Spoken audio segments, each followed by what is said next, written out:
오늘 설교는 여러분이 좀 생소하게 생각하고 별로 생각 안 하는 그런 부분이었을지도 모르겠는데 오늘 말씀에 여러분이 좀 귀를 잘 기울이시기를 바랍니다. 그것을 위해서 먼저 최근에 우리나라에서 일어난 일을 한번 돌아보면은요. 참 우리나라가 최근에 참 국가적으로 좀 수치스럽게 생각되는 그런 일들을 겪어했습니다. 2명의 전직 대통령 중에 한 분이 국정농단, 직권남용 등의 죄목으로 아예 탄핵이 돼버리고 그리고 구속된 다음에 얼마 전에 1심 재판에서 24년형을 언도받았어요. 그리고 다른 한 분은 또 뇌물수수, 직권남용 등의 혐의로 구속, 기소돼서 이제 또 재판을 앞두고 있습니다. 우리 전임 대통령들의 이런 연이은 구속과 재판 가운데 이제 가장 떨어야 할 사람은 현재 대통령이다. 그런 말이 나오고 있습니다. 그 말도 틀리지 않다고 생각합니다. 현재 대통령뿐만 아니라 이제 앞으로 우리나라의 대통령이 되시는 분들은 모두가 좀 두려움을 가지고 통치를 해야 한다 생각합니다. 자신이 재임 기간 중에 했던 그 모든 것들이 이제는 더 이상 숨겨질 수가 없어요. 퇴임 후에 하나하나 다 낱낱이 밝혀질 수밖에 없습니다. 그것을 가지고 때로 재판을 받기도 하고 더 나아가서는 옥에 가는 일이 생길 수도 있다는 사실을 잘 인식하고 정말 정치를 잘해야 합니다. 사실 우리나라가 우리가 잘 아는 것처럼 세계 경제 대국이기도 하고 또 문화적으로도 이제는 다른 나라에 영향을 미칠 만큼 굉장히 그 문화에 있어서 참 영향력 있는 그런 국가임에도 불구하고 여전히 우리 부패 지수가 높은 나라로 있는 것은 물론 모든 국민들이 다 책임이 있겠지만 다른 누구보다도 이 권력을 가진 사람들이 더 많은 책임을 갖고 있습니다. 그들이 자신에게 부여된 그 권력의 틀 안에서 그것을 향유하면 좋은데 그것을 오용하고 그리고 남용하면서 해서는 안 되는 일들을 겁없이 한 것입니다. 운물이 맑지 못하다 보니까 그것이 자연히 오염된 물로 아래로 흘러와가지고 그것이 우리 사회 전체를 오염시키는 그런 역할을 하게 된 거예요. 어떤 사람들은 이런 유의 부정이 지금까지 역대 대통령들이 다 해온 관행이라고 말하지만 그건 변명이 될 수 없습니다. 우리가 잘 아는 것처럼 우리 옛날에는 교통 경찰들에게 뭐 돈도 쥐어주고 또 학교 교사들에게 돈 봉투도 갖다 주고 하는 게 일상적인 관행이었죠. 그러나 지금은 더 이상 그렇게 하지 않습니다. 과거 세대는 그렇게 했는데 왜 지금은 안 되느냐고 말할 사람은 아무도 없습니다. 자, 우리 국가를 책임지고 있는 권력자들부터 그 권력 세계 내에 고착된 잘못되고 불의한 관행들을 깨뜨리는 모범을 보여야 합니다. 비록 전임 대통령들의 순환이 대외적으로 좀 부끄러운 일이 되게 하지만 이제 통치자들부터 좀 투명해지면서 우리 사회 전체가 좀 투명하고 정의로운 그런 사회로 변화되는 계기가 되기를 바랍니다. 우리 이런 국가적인 사건들 속에서 좀 귀한 신앙적인 교훈을 얻게 되는 것 같아요. 대통령이 자신이 재임 기간에 행한 일에 대해서 이제 퇴임하고 난 다음에 평가와 심판을 받습니다. 그런 것처럼 이제 여기 우리 삶이 있는데 언젠가 우리가 여기서의 삶을 졸업하게 되잖아요. 그 졸업하게 될 때 여기서의 삶이 그냥 사라지는 게 아니라 이거죠. 지금 어떻게 살고 무엇을 하느냐 이것이 평가받는 날이 반드시 오게 된다라고 하는 것입니다. 오늘 이 말씀이 우리에게 그것을 가르쳐줍니다. 바울은 자신과 같이 교회에서 사역하는 사역자들에 관해서 설명을 하고 있지만 그 바울의 말 속에서 우리는 종말의 끝에 우리 모두에게 일어날 일들을 배울 수가 있습니다. 바울은 지금 이 교회에서의 사역을 마치 건축에 비유했어요. 사역자들이 사역하는 것은 예수 그리스도라고 하는 터 위에 자기의 건축물을 세우는 것이다. 그런데 그 건축물이 똑같지 않다 이거야. 여기에 12절에 보니까 만일 누구든지 금이나 은이나 보석이나 나무나 풀이나 짚으로 이 터 위에 세우면 그랬어요. 자, 어떤 사람은 금으로 세우고 어떤 사람은 은으로 세우고 나무나 풀이나 짚으로 이제 거기에 건축물을 세운다 이거죠. 자, 우리가 이것이 정확하게 무엇을 의미하는지는 우리가 잘 알 수 없지만 우리가 상식적으로 생각해 보면 금이라든지 은이라든지 보석이라든지 이런 거는 아주 내실이고 단단한 거 아니겠어요? 그러니까 아주 순수한 동기를 가지고 하나님의 뜻대로 충성스럽게 사역한 사역자들을 연상하게 됩니다. 반면에 나무라든지 풀이라든지 짚이라든지 이런 거는 그 내면이 불실한 거죠. 자기 생각을 쫓아서 되는 대로 적당하게 사역한 사역자일 것입니다. 물론 사람들의 눈에는 이게 잘 구분이 되지 않는 거죠. 자, 그런데 그 날이 온다는 거예요. 그 날이 오면 그들이 세운 이 모든 건축물들이 반드시 한번 시험을 받게 된다. 여기 13절에 보니까 각 사람의 공적이 나타날 터인데 그날이 공적을 밝히리니 이는 불로 나타내고 그 불이 각 사람의 공적이 어떤 것을 시험할 것임이라 그랬어요.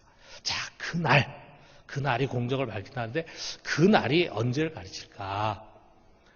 바울은 이제 이 고린도 전서라는 서신을 시작하면서 이게 주의 날에 대해서 언급을 했습니다. 고린도 전서 1장 8절에 보니까 주께서 너희를 우리 주 예수 그리스도의 날에 책망할 것이 없는 자로 끝까지 견고하게 하시리라. 그러니까 그 날이라고 하는 것은 바로 주의 날, 다시 말하면은 우리 주님께서 다시 오시는 재림의 날. 그래서 우리가 육신으로 부활해서 주 앞에 서게 되는 그 날을 가르친다 이거예요. 자, 그 날에 뭐가 있느냐? 그 날에 불의 시험이 있는 거예요. 각 사람이 세운 공적이 어떤 것인가 라고 하는 것을 테스트를 하는 것입니다. 여기 지금 공적이라고 나와 있는데 이 공적을 뜻하는 에르곤이라고 하는 말은 업적, 또는 일한 것 또는 행위, 이러한 의미를 담고 있습니다.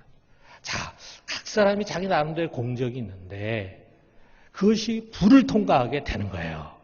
그럼 불을 통과하면서 그게 남을 수도 있고 불타 없어져 사라질 수도 있다는 거예요.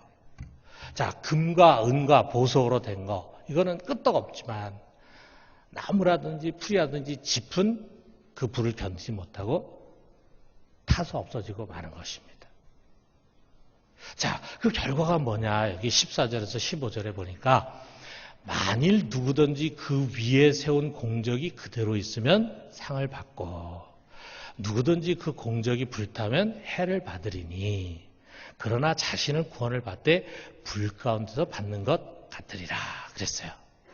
자, 그 불시험을 지나간 다음에 공적이 그대로 남아있으면 상을 받게 된다. 여기 미스토스라고 하는 이 말은 일이나 업적에 대한 보상이나 보수를 의미하는 거예요.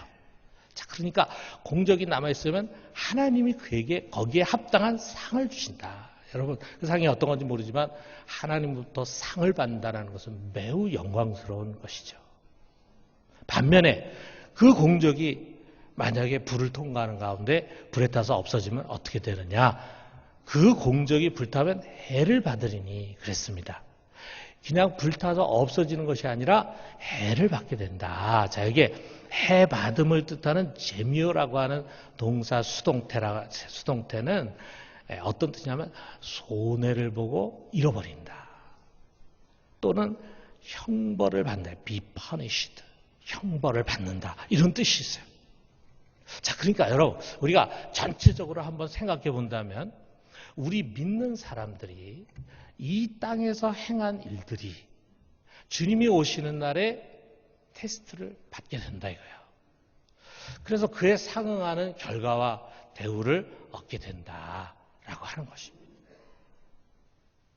자, 우리가 이 말씀 속에서 두 가지 중요한 포인트를 우리가 좀 돌아봤으면 좋겠어요. 첫째는 뭐냐면 오직 믿음으로 구원을 받으라라고 하는 거예요.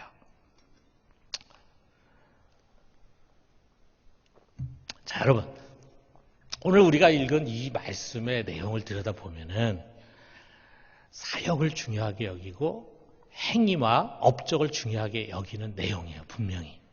그럼에도 불구하고 그 이전에 구원 문제를 분명하게 하고 있어요. 자, 그 사람의 공적 세운 것이 불에 타버려. 남는 것이 아무것도 없어.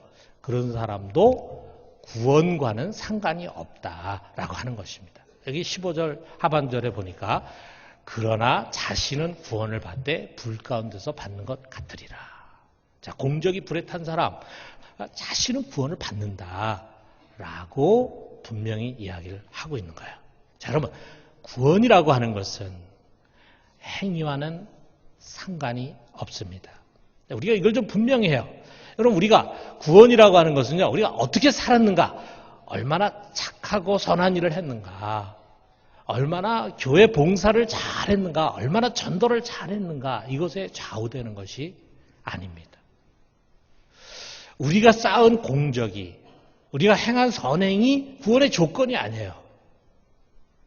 자, 가톨릭뿐만이 아니라 우리 기독교 안에서도, 교회 안에서도 율법주의적인 신앙을 가진 사람들은 이 부분이 좀 흐릿해요. 혹시 여러분 중에서도 그런 생각을 갖고 있는 분이 있다면은 이 시간에 여러분 구원의 문제에 있어서 분명하게 여러분 속에 정립하기를 바랍니다. 여러분, 구원은 하나님의 은혜, 다시 말하면은 값없이 주시는 하나님의 선물입니다. 그리고 그것은 오직 믿음으로 받는 것입니다. 우리 에베소 2장 8절에서 9절에 이것을 분명히 말하잖아요. 너희는 그 은혜에 의하여 믿음으로 말미암아 구원을 받았으니 이것은 너희에게서 난 것이 아니요 하나님의 선물이라. 행위에서 난 것이 아니니 이는 누구든지 자랑하지 못하게 함이라. 그랬어요. 여러분, 우리가 이 땅에서 다른 무엇이 아니라 사람이 뭐 착하게 살았냐, 큰 일을 했느냐, 훌륭한 사람이 그것이 아니라 우리가 이 땅에서 예수를 믿었느냐, 바로 이것에 의해서 부활과 영생의 문제가 결정이 되는 것입니다. 여러분, 우리가 언젠가는 죽게 될 텐데 그 죽은 뒤에 우리 육신이 다시 부활해서 살아나고 영원히 살게 되는 것은 다른 무엇이 아니라 오직 예수 그리스도를 믿음으로 말미암는 것입니다. 여러분, 이거 믿으십니까? 오직 그 믿음이 우리를 구원하게 하는 것이라 이거예요. 그렇기 때문에 여러분, 우리가 구원받는 것은 어렵지 않습니다. 언제 어디서든지 여러분, 예수 그리스도가 하나님의 아들이시라는 거, 나의 죄를 위해 십자가를 박혀 죽으셨다는 거, 그래서 나의 주님이 되셨다는 거, 그분이 다시 사흘 만에 부활하시고 승천하셔서 하나님 우편에 계시고 다시 오신다고 하는 우리 사도신경의 그 분명한 고백을 여러분 꼭 믿고 그리고 구원받을 수 있기를 주님의 이름으로 축원합니다. 자, 그 구원 자체도요, 정말 넘치는 축복이죠.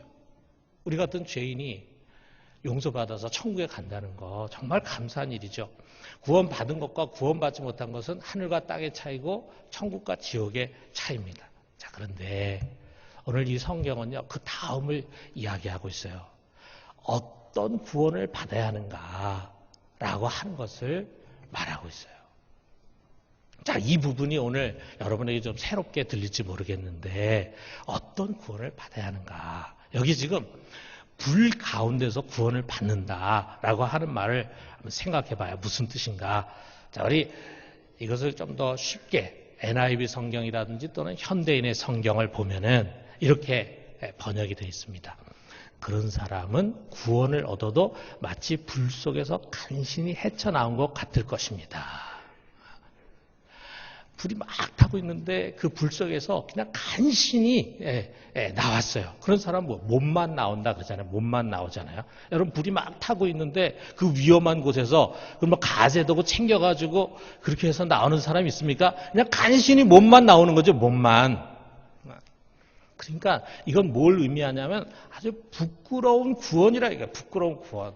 벌거벗은 구원, 명예스럽지 못한 구원. 구원은 분명히 구원인데 부끄러운 구원이다.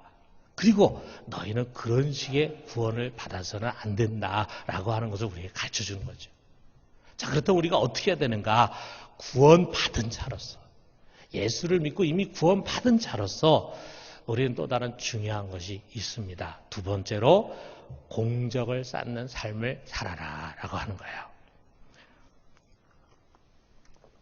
여러분, 그날에 우리 예수님께서 재림하시고 우리가 부활한 그날에 우리 모두가 하나님의 시험대 앞에 서게 된다는 거예요. 자, 여러분 중에서는 아이 설마 그러겠습니까? 이런 생각 하시는 분인지 모르겠는데 여러분 이거 명심해야 합니다. 이 시험대라고 하는 것은 내가 구원을 받느냐 못 받느냐를 결정하는 최후의 심판대가 아니에요. 우린 이미 구원을 받기로 약속이 돼 있기 때문에 그 최후의 심판대 앞에 서는 게 아니에요. 이 시험대라는 것은 여기서, 이 땅에서 우리가 어떻게 살았느냐, 얼마나 열심히 일하고 사역했느냐, 이거를 시험하는 것, 테스트하는 것이다 이거예요. 오늘날 우리 그리스도인들이 이것을 너무 간과함으로 많은 신앙의 문제를 갖고 있습니다. 여러분 우리가 이신칭의 교리라는 게 있잖아요. 믿기만 하면은 예수를 믿음으로 의롭다함을 받는다. 또 구원의 확신이라는 거 있잖아요. 이것이 자칫 우리를 방종으로 끌고 가기가 쉬워요. 자, 나는 이제 구원 받았으니까 나는 반드시 천국 가게 되어 있다. 천국 가면은 거기서 다 똑같이 영광을 누리게 된다. 그러면 구차히 여기서 더 애쓰고 고생할 이유가 뭐가 있겠는가. 그냥 어차피 천국 가게 될 텐데 또 거기 가면은 다 똑같이 큰 영광을 누리게 될 텐데 여기 내가 잠깐 사는 동안에 내가 하고 싶은 거 다 하면서 멋있게 살자. 자, 이런 생각, 이런 구원관이 교인들을 지극히 세속적인 삶으로 끌고 갈 수가 있습니다. 진짜 우리 주변을 보면은 그 사람 분명히 예수를 믿어요. 정말 구원의 확신이 있어요. 그런데 세상 사람하고 똑같이 살아가요. 삶의 목적이 성경이 우리에게 가르쳐주는 그런 삶의 목적과 달라요. 자, 우리가 이 부분을 한번 오늘 좀 돌아봤으면 좋겠어요. 여러분, 오늘 우리는 이 오해를 좀 깨트렸으면 좋겠어요. 죽은 뒤에 영원한 세계에서는 우리가 다 그곳에 가게 될 텐데 유감스럽게 꼭 같은 대우가 주어지는 것이 아니다라고 하는 거예요. 성경이 여기저기서 그것을 말합니다.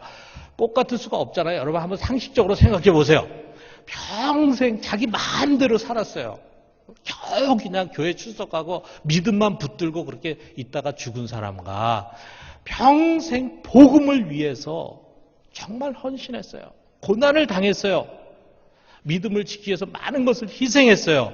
그리고 헌신하며 살다가 마지막에 순교를 했어요. 자, 그런 분이 어떻게 똑같이 대우를 받을 수 있겠습니까? 오히려 그러면 그것이 잘못된 거 아니겠어요? 그렇습니다. 여러분, 그 날이 오면은 우리 각 사람이 시험대 앞에 서서 이 땅에서 살아간 삶과 행위를 놓고 테스트를 받게 될 거예요. 어쩌면은 그날 여러분 우리가 세상에 살아가면서 했던 모든 것들이 마치 스크린처럼 쫙 펼쳐서 지나가게 될지도 모릅니다. 그래서 그 테스트를 받는 가운데 공적이 그대로 남아있으면은 잘했다고 칭찬과 영광을 받게 될 것이고, 만약에 공적이 다 없어져 버려, 남는 게 하나도 없어, 그런다면 잘못 살았다라고 하면서 하나님부터 책망과 해를 받게 될 것입니다. 구원은 받지만 그러나 그 자리가 참 부끄러운 자리가 될 거라 이거예요. 자, 우리가 보면은요, 예수님의 가르침 중에는 이 세상에서의 우리의 삶을 가지고 마지막 날 하나님으로부터 재판을 받는, 심판을 받는 그런 내용의 말씀들이 종종 있습니다. 여러분, 그래서 대표적인 게 양과 염소의 비유예요. 자, 종말의 재판이 열리는데 어떤 사람은 영생에, 어떤 사람은 영벌로 간다, 어떤 사람은 양의 자리에, 어떤 사람은 염소의 자리에 가게 된다라고 하는 것을 말씀하시는데, 기준이 뭐냐 하면 이 세상을 살면서 병든 사람, 가난한 사람, 옥에 갇힌 사람, 이런 지극히 작은 자를 어떻게 대했느냐, 이것을 가지고 그들을 잘 섬긴 사람은 영생에, 그들을 잘 못 섬긴 사람은 영벌로 가게 된다. 마태복음 25장 40절에 보니까 내가 진실로 너에게 이르노니 너희가 여기 내 형제 중에 지극히 작은 자 하나에게 한 것이 곧 내게 한 것이라. 그게 그들에게 한 것이 아니라 주님께 한 것인데, 주님을 잘 섬긴 사람은 영생으로, 잘못 섬기면 영벌로 간다. 그럼 우리가 그걸 문자 그대로만 보면은 행위 구원이 되잖아요. 행위 구원. 지극히 작은 사람을 어떻게 한 거였냐에 따라서 구원받고 못 받고가 된다면 그거는 성경 전체 교리와 맞지 않는 거죠. 자, 여기에 이 영벌이라고 하는 그것을 지옥이라고 생각하지 말고 고린도전서 우리가 읽은 오늘 본문의 말씀처럼 해를 받는 구원, 다시 말해서 부끄러운 구원이라고 생각을 하면 됩니다. 그러면 이 비유는 그거예요. 우리가 이 세상 사는 동안에 강도 만난 사람, 어려움을 겪은 그 사람을 외면하고 무정하게 살아간 사람들은 마지막 날에 하나님 앞에 설 때 부끄러운 구원을 받게 될 것이다 라는 것을 주님 말씀하신다 이거예요. 자, 두 번째로 또 주님 말씀하신 것 중에 보면은 부활을 의식하면서 삶을 살아라, 이런 말씀 주세요. 누가복음 14장 13절에서 14절에 보면은 이런 말씀이 있습니다. 잔치를 베풀거든 차라리 가난한 자들과 몸 불편한 자들과 저는 자들과 맹인들을 청하라. 그리하면 그들이 갚을 것이 없으므로 내게 복이 되리니 이는 의인들의 부활 시에 내게 갚음을 받겠음이라 하시더라. 의인들의 부활 시에 네가 이렇게 하면은 의인들이 부활할 때 너에게 이런 유익이 올 것이다 라고 하는데, 뭘 어떻게 하라고 말씀하시냐면은 내가 세상에서 사람들에게 호의를 베풀 때 네가 호의를 베풀면 그 사람이 너에게 그것을 되갚을 수 있는 능력이 있는 사람한테 하지 마라. 왜? 네가 한 선행에 대해서 세상에서 보상을 받으면 의인이 부활할 때 너에게 남는 것이 없다.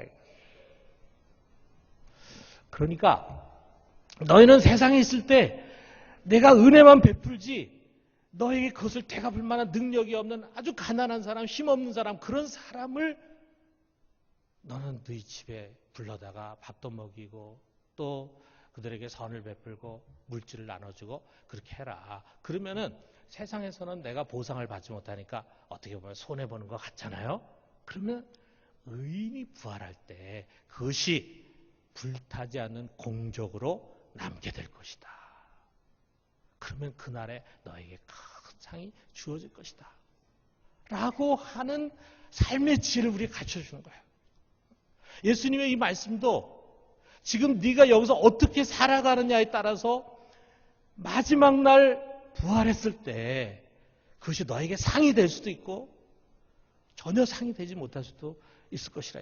내가 만약에 세상에서 선행을 행했다 해도 거기에 대한 보상을 다 받는다면, 사람들로부터 칭찬을 받고 아니면 대가를 받고 그렇게 해서 내가 행한 선행에 대해서 세상에서 영광을 받는다면 너는 의인의 부활 시에 하나님 앞에 서는 그날 그것이 공적인 줄 알았는데 불에 타서 다 없어져가지고 남는 것이 하나도 없게 될 것이다. 어떻게 우리가 살아야 할 것인가 하는 것을 이렇게 가르쳐주고 있어요. 또 예수님 돈의 문제도 다루셨습니다. 누가복음 12장 33절에 보니까 너희 소유를 팔아 구제하여 낡아지지 아니하는 배낭을 만들라. 곧 하늘에 둔 바 다함이 없는 보물이니 거기는 도둑도 가까이 하는 일이 없고 좀도 먹는 일이 없느니라. 너의 재물을 하늘에 쌓아둬라. 이게 무슨 말입니까? 너희가 갖고 있는 그 소유를 가지고 너와 너의 자녀들을 위해서만 다 쓴다면은 너는 그날 부끄러움을 당하고 빈곤할 것이다.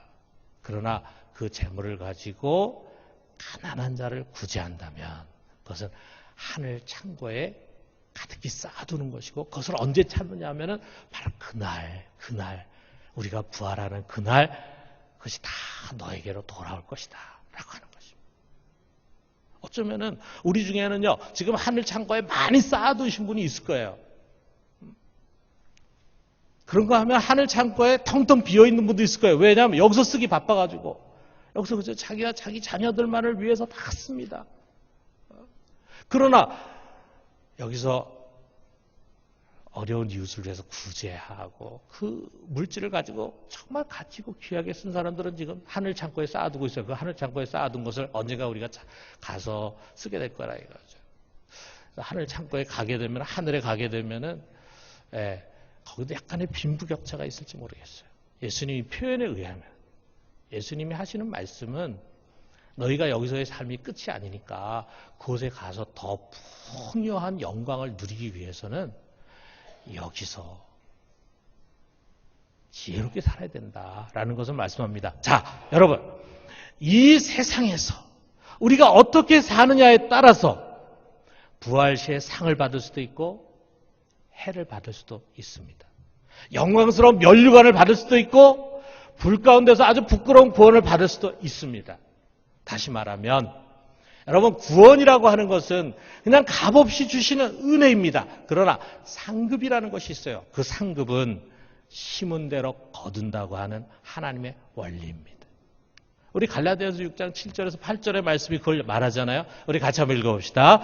스스로 속이지 말라. 하나님은 업신여김을 받지 아니하시나니 사람이 무엇으로 심든지 그대로 거두리라. 자기 육체를 위하여 심는 자는 육체로부터 썩어질 것을 거두고 성령을 위하여 심는 자는 성령으로부터 영생을 거두리라. 물론 우리가 이 땅에서 어떻게 살아가느냐에 따라서 이 땅에서 그것을 거두기도 하겠죠. 그렇지만 이 땅에서만 거두는 것이 아니라 이거예요.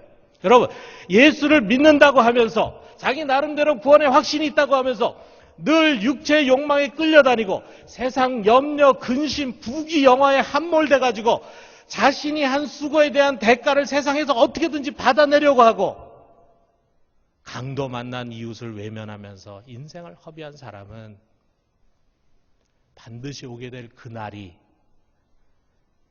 부끄러운 날이 될 것입니다. 그러나 삶의 목적을 하나님의 영광, 그의 나라와 그의 뜻에 두고 복음을 위해서 고난을 받고 자신을 절제하고 어려운 자들을 돌아보아주고 구제와 선행에 힘쓰고 자기가 한 좋은 일에 대해서 세상에서 보상받으려고 하지 않고 의와 화평을 이루기 위해서 노력한 사람은 그날이 영광스러운 날이 될 것입니다. 여러분, 우리가 정말 이 말씀 믿는다면은 우리 부산중앙교회는 우리 대부분 성도들이 다 부활하고 구원받지 않겠어요? 그렇지만 그곳에 갔을 때 우리가 받게 될 상은 다를 수 있어요. 우리 중에 어떤 사람은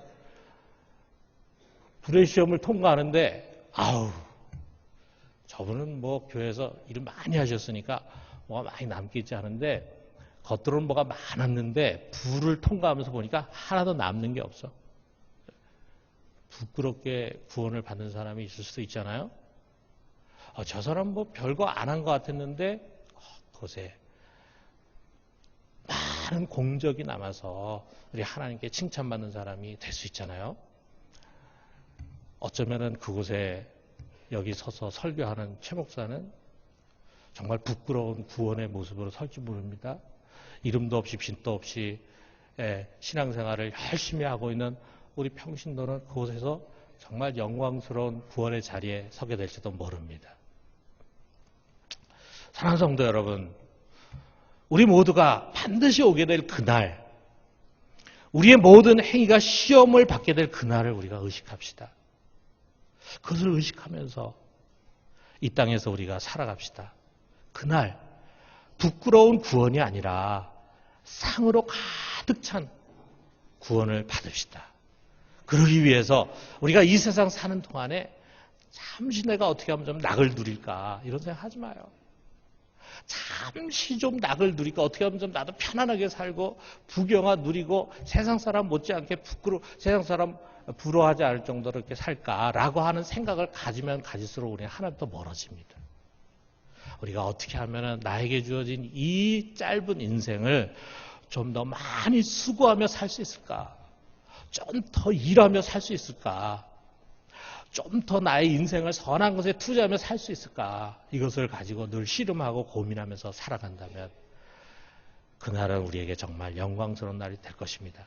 무엇보다도 사람을 구원하는 일은 세상에서 가장 선한 일입니다. 여러분 한 영혼을 살리기 위한 순수한 사랑과 헌신. 그것은 정말 금으로 세운 건물이고 은으로 세운 건물이고 보석으로 세운 건축물과 같을 것입니다. 영광과 의의 멸관을 반드시 얻게 될 것입니다. 그러므로 여러분 우리 살아가는 동안에 우리가 좋은 일, 선한 일 할 수 있는 일이 많이 있지만 무엇보다도 여러분 이번 새생명축제뿐만이 아니라 항상 마음속에 내가 어떻게 하면은 저 사람을 좀 구원할 수 있을까? 어떻게 하면 저 사람의 생명을 좀 살릴 수 있을까? 어떻게 하면 저 사람 지옥 보내지 않고 나와 함께 구원받는 자리에 서게 할 수 있을까? 그것을 다 이렇게 고민하고 그것을 위해서 내가 어떻게 해주면은 저 사람의 마음의 문이 열릴까? 어떻게 하면 저 사람이 교회 가고 싶다. 나도 예수 믿고 싶다는 마음을 가질 수 있을까? 그것을 위해서 내가 좀 희생해야 할 것이 무엇일까라고 하는 것을 항상 생각하면서 여러분의 공적을 잘 쌓아가시게 되기를 주님의 이름으로 축원합니다.